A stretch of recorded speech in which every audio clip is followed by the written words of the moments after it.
Welcome officially to episode 21, our debate of whether or not Camelot Unchained should have paid expansion content. Or should it be free expansion content? Or should they not have expansions? I don't know. We're about to decide. Or rather, the two of you are going to argue about it, and then we will let chat decide. So welcome everybody to our 21st episode. Thank you for sticking with us and dropping by and checking us out. As we all know, Camelot Unchained plans to make their money for the game off subscriptions. It is a subscription-based game, but a lot of subscription games still charge for expansion content and other types of content released after launch. So, of course, we also have some things we've already paid for with the different backers supplying money to the game. But that's gotten a little skewed with the game delays as well, because that was originally supposed to include spirit casters and possibly stealthers, both of which it's been suggested might be in the game for launch. So, who knows? My first question is for... I don't know. Who was it for? Good question. It's a very good question. I'm fairly sure there's some. I got so frazzled by the video that now I'm like, what was I going to say now? Really, it's a general question for both of you. As I said, they've already got some funds, some things that we've funded through the backer stuff. What can they do after that? I mean, before we really talk about whether or not they should charge for it, what kind of content for an open RVR game of this nature? What kind of content can we expect that they might put into the game after launch? Naval combat? Don't. It's been mentioned. It might be considered. You knew I had to say it. Well, content, naval combat, no, but just mostly kind of map, I think, related scenarios, opening more areas up related to the Veil, new classes, potentially. They already have a lot of them, but it's a possibility. We know they're going to release classes. They pretty much confirmed that. So yeah, more zones like the depth. More zones like the depth, also. It's possible. Yeah. They could expand the depths or add new depths-like areas that people could get into, Yeah. I mean, it's for a PvP focused game. It's not like they can do like new raid content, new anything, unless they included like a lore kind of storyline, things related to PvP, build upon the lore. But then that's not sandbox anymore. Yeah, it's not. I mean, it could still be, but the biggest thing that comes to mind is, of course, the in the name of the game, Camelot. I haven't heard much about it being Camelot at least itself. in the initial game, opening that up as an entire PvP contested area, Yeah, and that is a kind of a point is can they do much for releasing new like zones, new territory, new areas, because they don't want to dilute too much from the central RVR area. That's kind of, some people have already voiced that concern about the depths, concern that people are going to go fight in there and not spend time in the above ground area, which is already going to be immense. So yeah, but they will have to do something, because a game that doesn't update dies off pretty much. It has to show that it's still in development, that the devs are still working, even just the bugs and everything, but that's general maintenance. If you're paying, for most people, if you're paying a subscription, they expect more content after a time. Guild v guild competition. And Camelot, the city, is a large part of only one of the three faction lores. Yeah, you could see other similarities, like another city, an entirely new map with a new expansion focused on the other two factions. It is possible. It wouldn't fit in the lore, because Camelot is really the goal for each faction. It's just it's the reason, the whole reason for the PvP. So if you introduce another kind of city, it just dilutes also the objectives and the PvP towards that city. Well, that's kind of the point, is a freshness. The thing with PvP, in my experience, is that after a certain point, because it is repetitive to an extent, you need a fresh thing. And a new map wipe, an entire wipe, focusing on a new city with a new kind of generated map is fresh, or can be anyway. Yeah. I don't think, whether or not they have new territory, that is kind of a complicated thing with the PvP, because you can't take too much from the existing areas. But I do think it's possible to which is something we haven't really discussed much before, is the possibility of having intermittent new content. Like, for instance, if they wanted to have something like, like battles where guilds within the same realm could fight each other. Obviously, they don't want to pull from the main RVR area, but if they had that be a thing that happened like once every few months for like a week, and that's the only time you could do special events, then that wouldn't be so much of a problem. Or they had like a new territory that just opened up through the Veil or something that you could go in and fight over, but it only happens like every third month. Then again, it would divert from the thing, but it would be temporary, and that's kind of how I see the depths working a little bit too, because with the openings being sporadic and all over the place and moving around, you can't just constantly funnel into the depths. So you won't be able to, you'll have to move back and forth. But for my first debate question to Kriss, in 5 minutes or less, can you tell us why Camelot Unchained should have free expansions?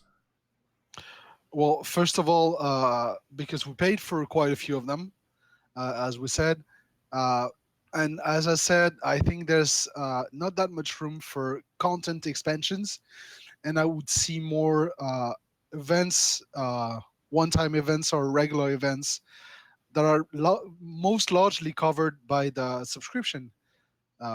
It's a completely different debate, but subscriptions in MMOs have not increased in decades, pretty much since the beginning of MMOs.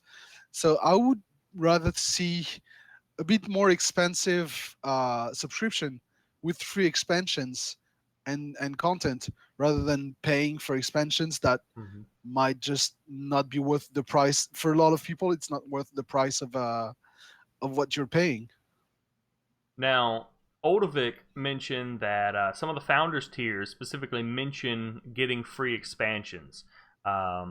So do you think that completely nullifies the possibility of having free expansions for everyone? Not necessarily, because first, the tiers might be changing along the line, so you might have to add some payment for some things, but not expansions, because the expansions are supposed to be regular. So you might have to pay for the content to be up to the others, but afterward not having to pay for the rest of the game. We've seen some game. I will say we have seen some games that have Kickstarter and stuff that have gone back and changed something from one of the tiers, and they just funded people back for it. They said, "Well, we're going to give you this instead." That doesn't necessarily mean they absolutely can't go back and change the tier. I mean, they could. Or, as Ibsen just said, I mean, they could go in and do the first couple expansions, just give it to them for free.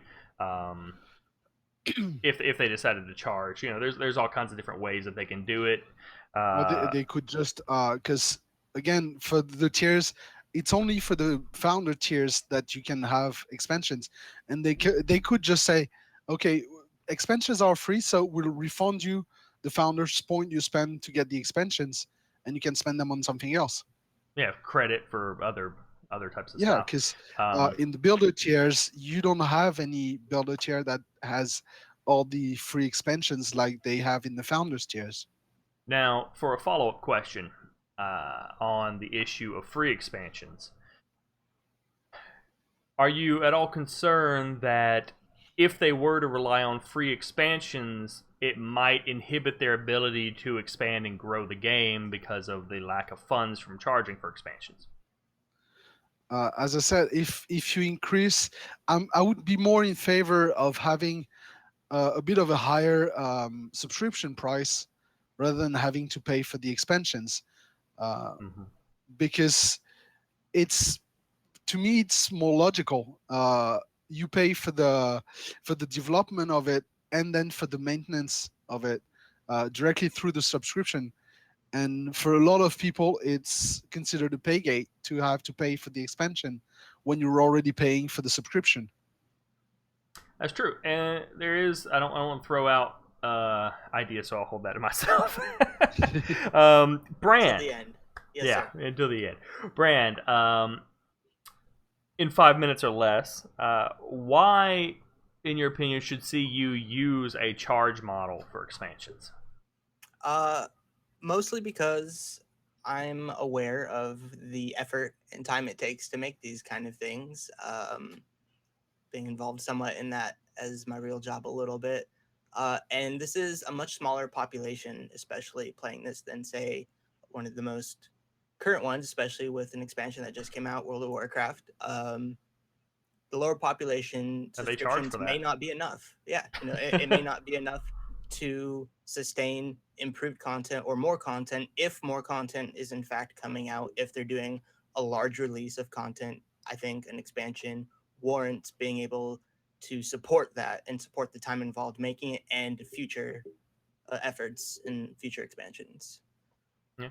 Now, I kind of already asked this, but are there any particular types of content that they could release that you think would warrant charging for? I mean, they could release things that are small, like if they release 1 or 2 new classes, does that really make an expansion?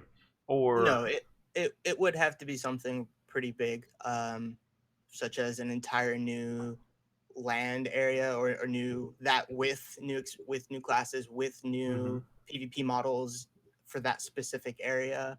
But at the end, if it's just a new PvP system, like a new Warzone or a new just area that has a certain type of PvP, that's kind of more of a DLC or even just an upgrade to the game. Okay. Chat, what do you think about charging? Specifically about the points he mentioned for that. We don't have a whole lot of people commenting in there now. Kind of still going on about the subscription fee and the $1 subscription fee for lifetime subscribers, which honestly is a bit of concern for me. I always have a bit of concern for lifetime subscriptions with any kind of subscription game.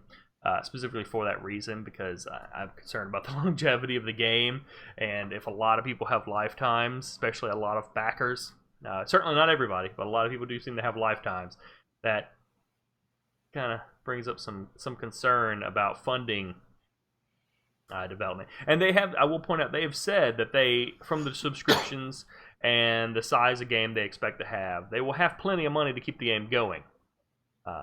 But the question for expansions does come to whether or not they can afford the development of new things in addition to just keeping it going. Well, let's be honest. I'd say at least 30, if not 40%, of the current backers who paid for a lifetime sub will play for a year or two, even less for some of them, and stop. And they won't offer the lifetime sub until the release. At some point, they will stop that. And a lot of the new backers, let's be honest, if they had to rely only on the backers they have right now, the game is doomed. They need more players because we have a dedicated community, but we don't have a huge community that can support a game like that. Yeah, I don't know how especially many, with a lot of lifetime subs. Yeah, I don't know what the exact backer number is for right now. For people that have backed for the game, I remember they gave us an estimated amount of people they wanted playing the game. For some reason, the number 10,000 comes to mind. It was per server. Well, no, I wanted to say I want to say they gave a number like that, saying if that's all we had, we could afford to keep running the game. But at least it would be a number of paying subscribers rather than lifetime. That's true too. The later subscribers will not have the lifetime option, so they will have to pay the full subscription price, and that's what's going to sustain the game more than the backers. What they paid helped develop the game. The new players that will come after the lifetime sub has not been offered anymore are the ones who are going to sustain the game. And that's the same concept for, I think, an expansion model as well. Is if founders, let's say, are the only ones now who have access to expansions for free, even current backers as well as new potential people don't have that. And so if you're going to have founders get it for free, then everyone else has to pay for it. And I will say, you haven't really seen. I don't know of many MMOs that have a model that give you free expansions. Not many, but they charge the sub. We have seen some. We have seen at least one that paid for expansions with no sub, which was Guild Wars 1. And the Secret World does that too. Yeah. So, but at the same time, let's be honest. Though all those games are PvE, you have quests to do. You have a lot of balance to do. They require a lot more work than sandbox PvP game that doesn't have PvE, that doesn't have quests to make, new assets to create for all the NPCs, all the mobs and things like that. So an expansion in a game like Camelot Unchained will cost less to develop than in a PvE game. So to me, it's also another argument saying that a subscription, a full price subscription, not the lifetime ones, but a full price subscription should be enough to finance that. And so you wouldn't have to charge it on top of it. It could be. And generally, I think a rule of thumb for games that aren't offering subscriptions, or even at some point, like the backers in the start of the game don't have subscriptions if they buy into it, you usually kind of see a cash shop with those games. And we know that there's not going to be one of those in Camelot Unchained, which kind of pushes me towards, expansions being the extra thing, or even if it's a small expansions, large DLC, small DLC, call it whatever you want, paying for it is that extra boost to support growth and development. That's true, and I mean that's something that also has to be considered because there's no rule that says expansions have to cost $50. Right. Expansion could be $10. It could be $15, depending on what the content is. Thraxter in chat said that all of his accounts are lifetime, but if he had to pay $50 for an expansion for some decent content that he actually wanted, that wouldn't be an issue. It's a drop in the bucket compared to playing 5+ hours a day in a game, which is something I can definitely agree with. Brand. Not everybody is playing that much, and not everybody is willing to pay the price of a full game just for an expansion. That's true. Brand. Mm-hmm. In a model where you had to pay for expansions, this is a slightly different take on a similar sort of question. In a model where you had to pay for expansions, what kind of content would you want to be getting from that for your money? That's very tough, challenging, considering you don't know how much the expansion is if one would come out. But let's assume normal MMO expansion price. We're looking at $40-$50. What's worth it that you would actually want to pay that kind of money for an expansion for the game? It'd have to be something equivalent to an entirely new game. Like, say, you have World of Warcraft, you have all these different expansions. They're basically, a new game added onto the original. So it's got to be equivalent to that. It's got to be an entire new map. And like I mentioned earlier, a new city. You could even, dare I say, add a fourth faction in.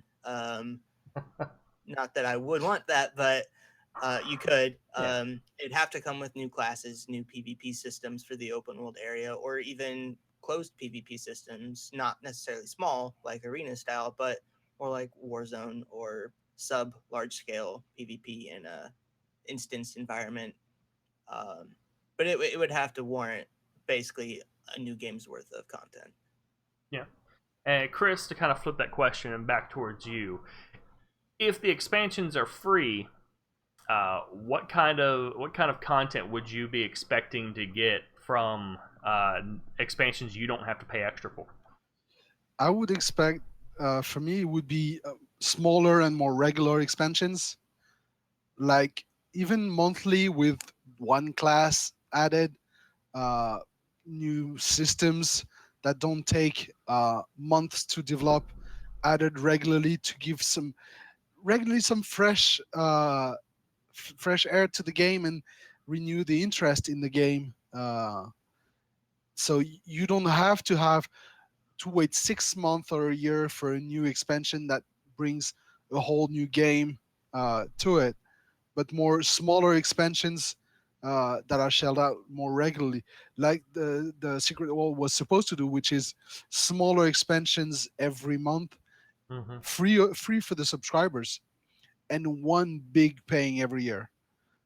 But I'd rather have smaller, more regular, than one big that I have to pay for.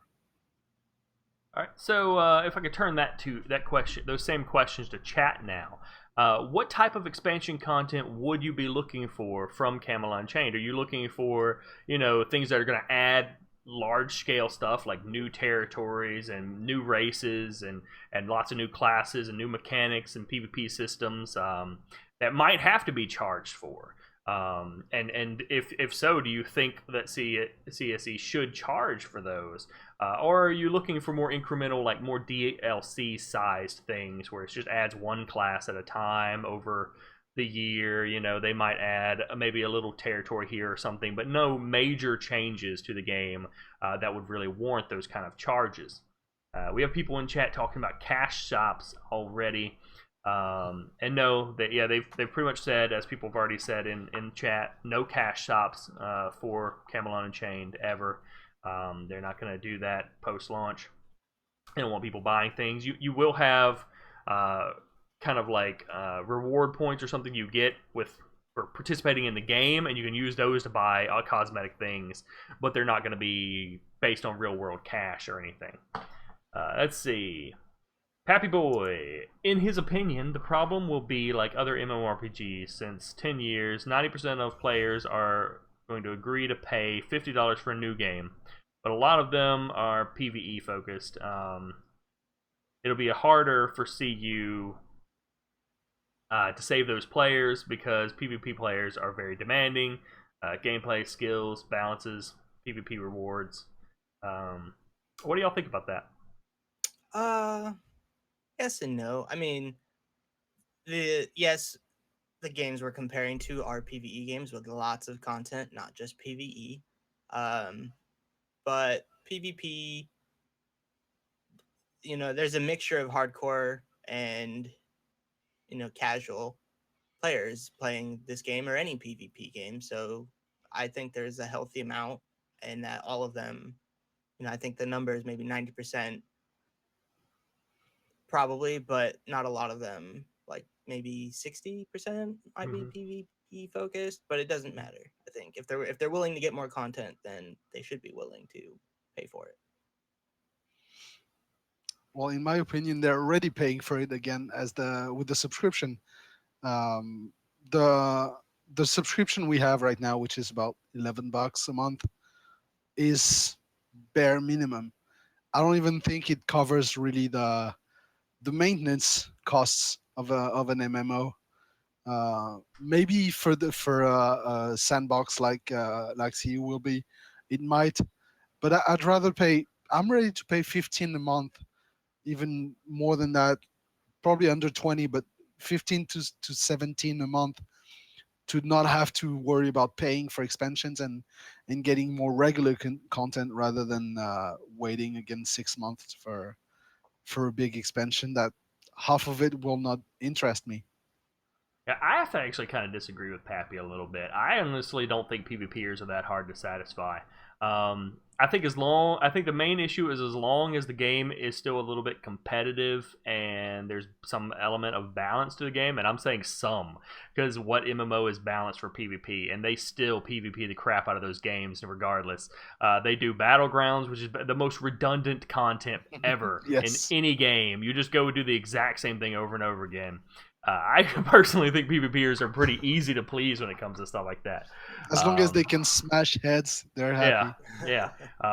Perfect balance isn't even necessary. I mean, we put up with PvPing in games that end up focusing almost entirely on PvE and completely shafting us most of the time. Yeah. Fantanos says that he would pay $50 for an expansion that adds food, drink, and fishing to the game.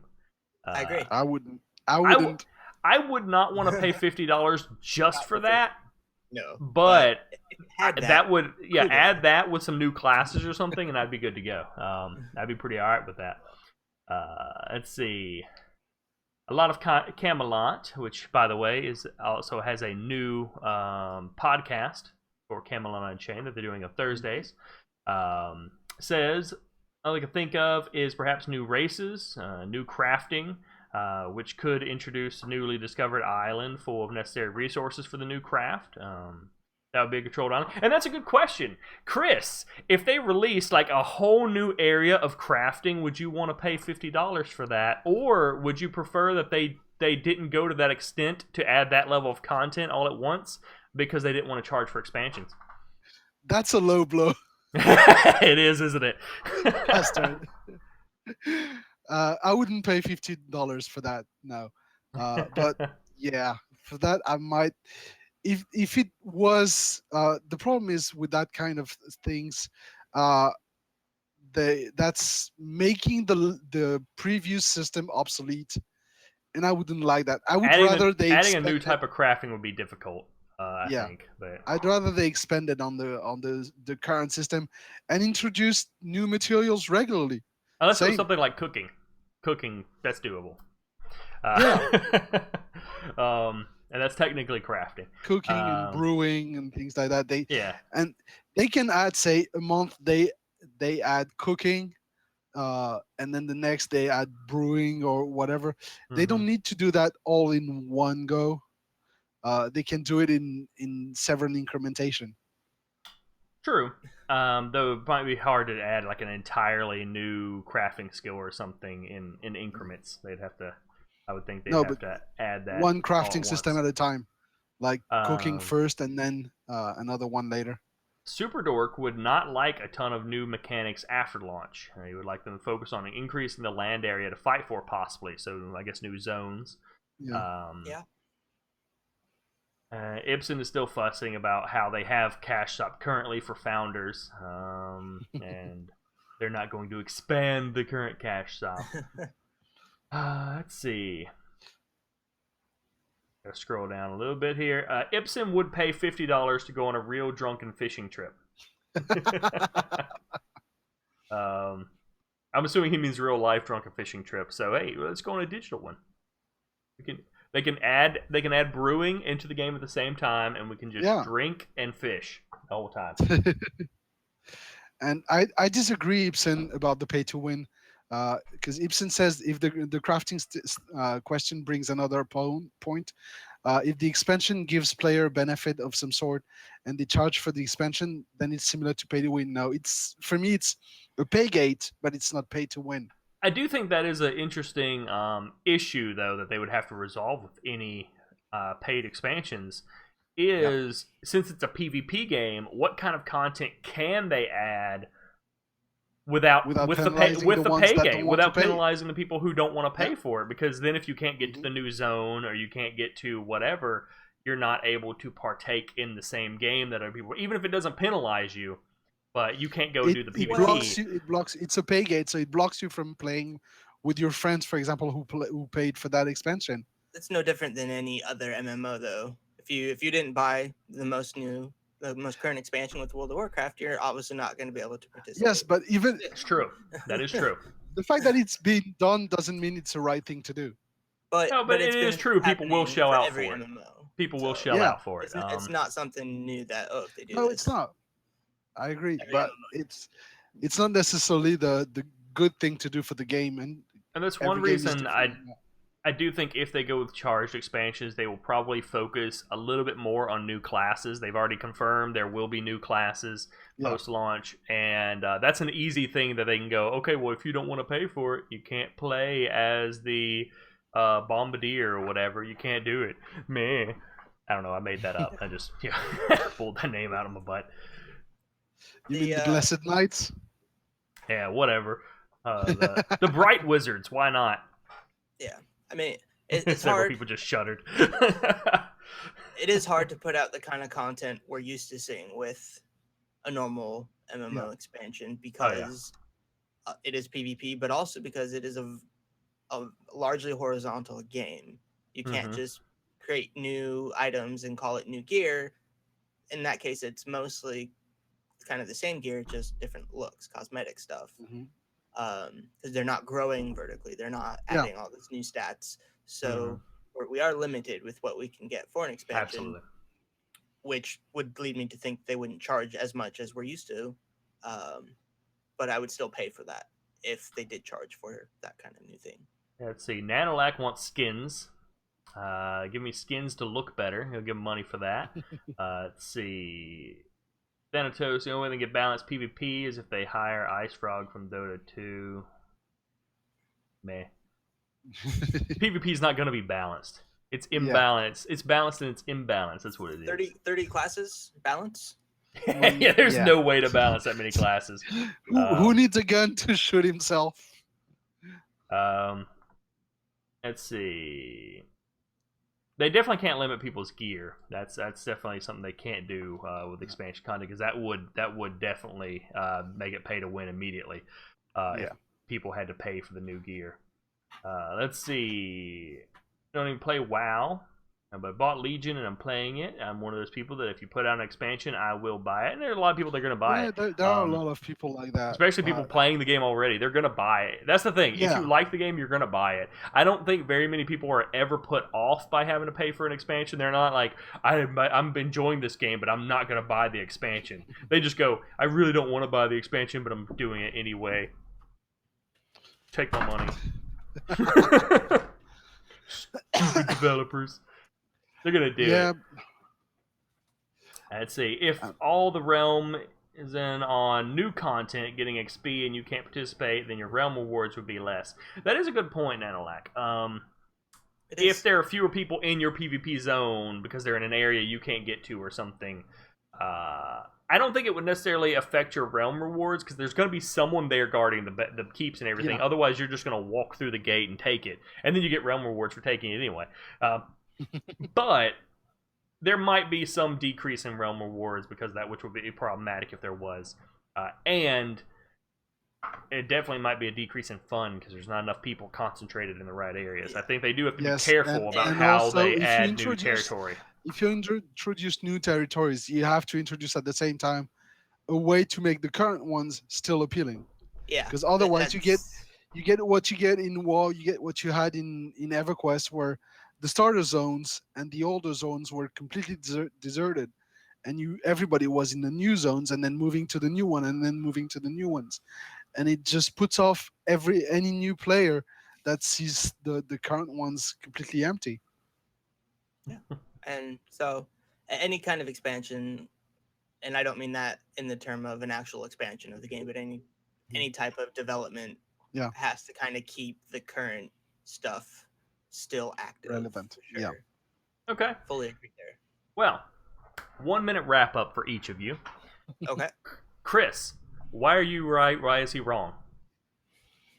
Because he's wrong. Because he's wrong. Because I think I still do believe, I understand his point of view, but I still do believe that a more expensive subscription with more regular, smaller expansions that are integrated into the subscription is the way to go, and is what will make the game more appealing than having to pay for big expansions that if you don't have it, you're excluded from that part of the game. All right, Brad? Not a fan of increased subscriptions. I like paying the $14.99 a month. I'm okay with that. Don't make me pay $20. I'm more than willing to support the development of a game that I enjoy playing, regardless if it's an expansion. They deserve our time for giving us their time in making this for us. And at the end of the day, if expansions aren't what they're intending, the game was entirely made through crowdfunding. They could crowdfund expansions. So that's true. That would be a whole new topic. Should they crowdfund expansion? And honestly, that's kind of what they've done so far with the stretch goals. I mean, they've essentially been crowdfunding expansions already. There's nothing saying they couldn't do that. But chat, it's down to you. What team are you on? Are you on Team Charge or Team Free Expansion? Team Brand or Team Kriss? Yeah, Team Brand, Team Kriss. Let's go.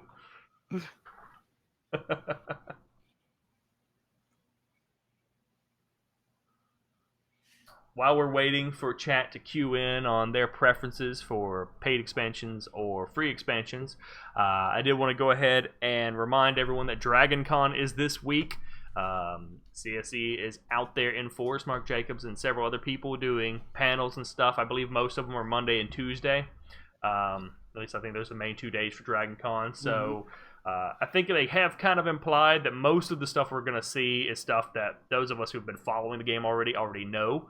But I think what we'll probably see is a lot of more polish on a lot of the alpha stuff we've seen before. Some of the biomes finished. I'm hoping we'll see some stuff for habilitation. Because I don't see how they can possibly do panels and not show some of the abilities. I think that would be really lame if they went in there and then went, we're going to show you the game. Oh, abilities are turned off because we're still working on those. And everyone's just going to sit there and go, what? So I'm assuming they've got some abilities to show off. Just running around? At least I hope they do. So hopefully we'll get to at least see some of the new abilitization stuff. And Chat is not being helpful. They're not. No, they're not. They're being very quiet today. Team Both. 50, Team 50. Free Veilstorm remakes everything occasionally. I'm cool with that. I don't like map wipes. That's the main reason I don't back Crowfall. I don't want the map wiped for me. And then go, oh, all that work you just did? That's what. Gone.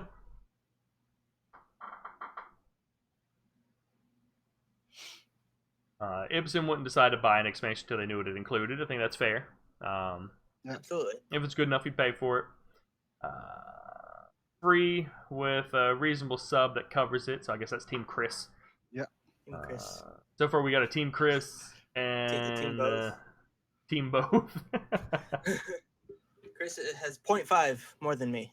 Increasing subs kills the game. I don't really think it does, personally. Not this sort of game. If it was WoW and they're trying to appeal to a mass audience, I think increasing subs could be a problem. But we've been paying about the same amount for subs for like the last 10 years, honestly. I've been waiting for some MMO developer to have the cojones to increase the sub to $20 a month. I've been waiting for that for the last 3 or 4 years, and so far none of them have done it. It's gonna happen. We have to resign ourselves to it. Eventually, someone's gonna charge it. So many websites specialized in MMOs. It'll be a California gaming developer advocating for that also.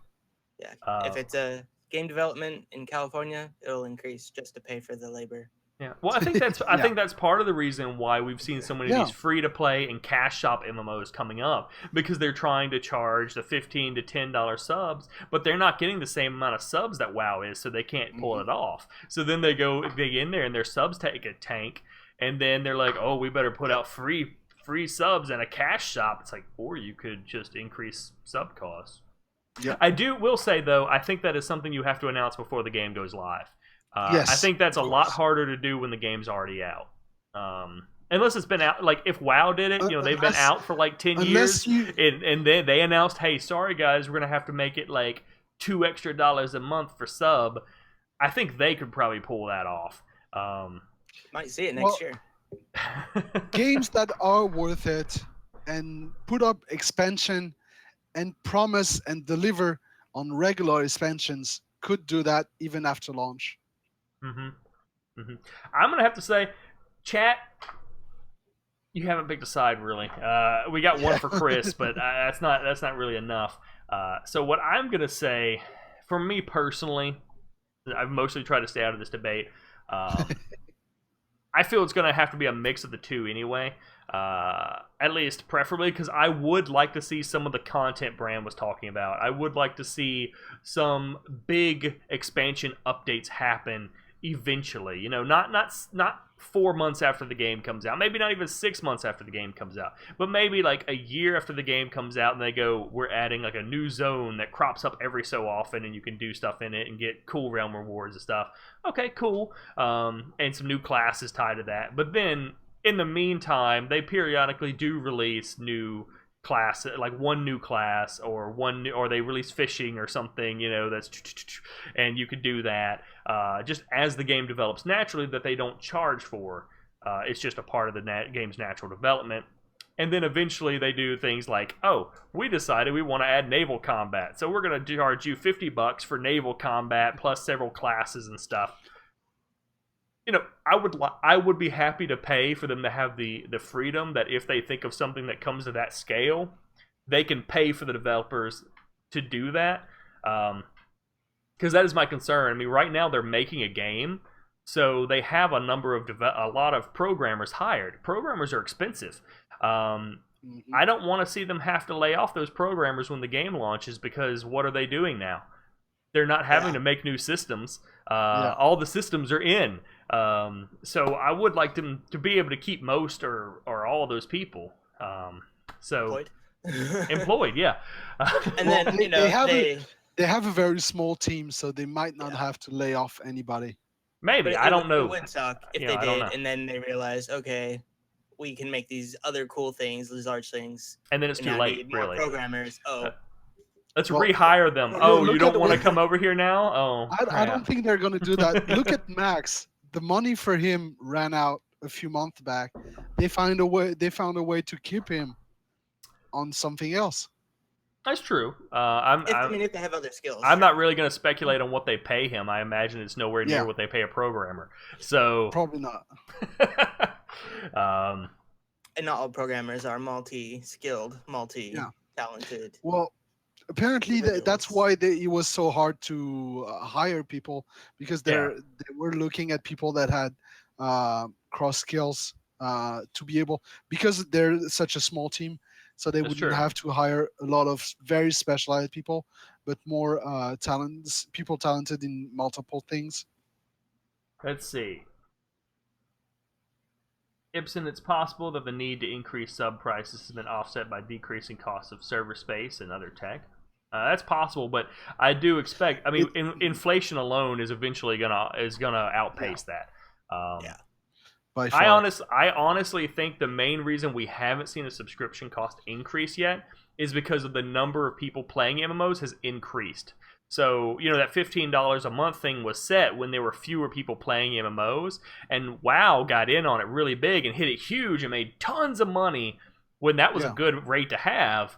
And now they still have the subscribers to really support it, but other games are coming in and trying to do the same amount. And I think they're finding that the dollar amount is not really quite what they need. It's kind of like driving. The age you hit to get your license is such a low age that more people are driving longer than it took for them to reach the age to hit being able to do that. And so gamers are starting like 16, 14, 13 years old. Yeah. That's true. Playing for 40 years, and it only took them 13 years. So there's just a continual increase of players. That is true.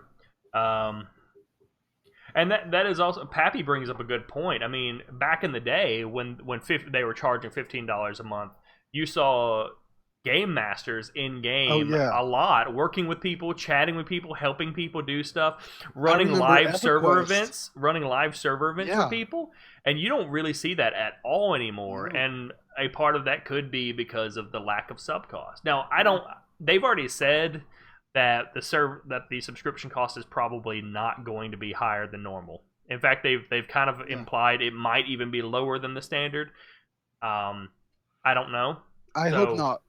I don't think they're going to charge more than $15 a month. They should lower it so that I could win this debate, and then we have to. It seems to be inconclusive.